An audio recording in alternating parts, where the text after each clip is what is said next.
The New Adventures of Sherlock Holmes, Volume 48, featuring these two episodes.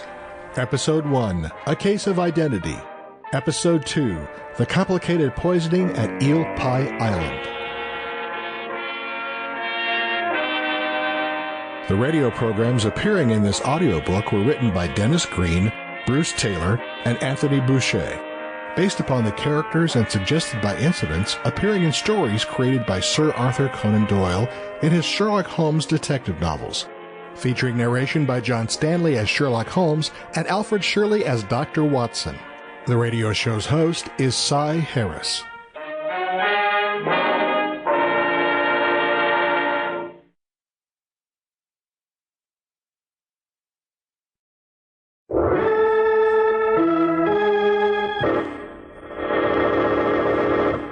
From New York City, the makers of Clipper Craft Clothes for Men and 1,036 leading retail stores from coast to coast present the world's most famous detective, Sherlock Holmes.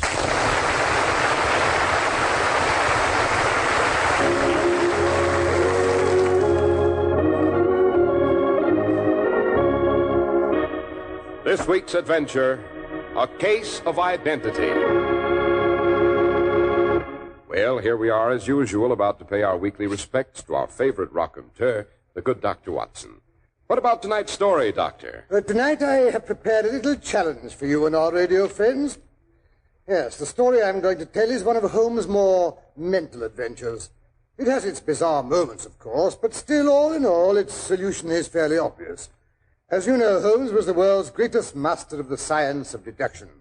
As a matter of fact, he unraveled this particular problem without moving from his armchair.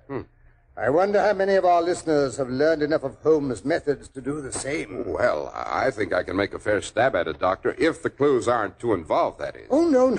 All the clues are right out in plain sight, Mr. Harris. All you have to do is listen for them and make your own deductions.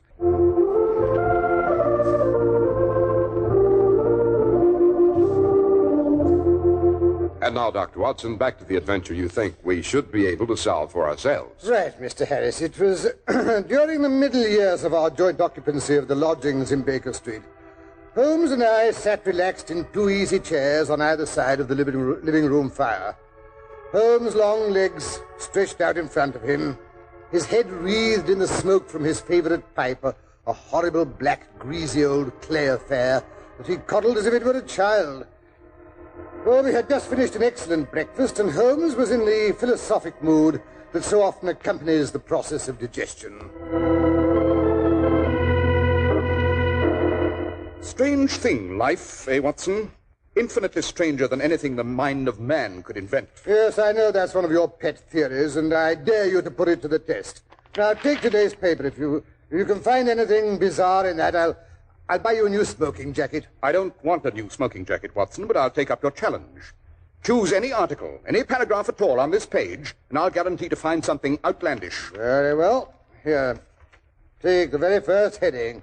Husband's cruelty to his wife. Now, there's a half column of print about that, but I know what it's about almost without reading it. There's the other woman, the drink, the push, the blow. No writer could invent anything more crude or commonplace. Your example, Watson, happens to be rather unfortunate. The husband was a teetotaler. There was no other woman, and the cruelty complained of was that he had the habit of winding up every meal by taking out his false teeth and hurling them at his wife, which you'll allow is an action any literary man would hardly be able to make believable. Well, maybe so, but that's just an exception. Life is made up of exceptions, Watson. There's one now, standing on the pavement on the opposite side of the street. Well, you mean that large, Hebe-like young woman with the enormous boa around her neck and the curling red feather in her hat? Yes. Well, look how she oscillates backward and forward, and the way she fidgets with her glove buttons. Oscillation on the pavement always means an affaire de coeur. She would like advice, but it's not sure that the matter may not be too delicate for communication. She's decided to take the plunge. Here she comes across the road like a swimmer leaving the bank. I say perhaps she's been seriously wronged. No, Watson. In that case, the woman no longer oscillates. She pulls out the bell wire to the front door. You hear that, Watson? Decidedly fluttery. The maiden is not so much angry as perplexed and possibly grieved. Oh, but here she comes. Come in, come in. I hope I'm not intruding. Sample complete. Ready to continue?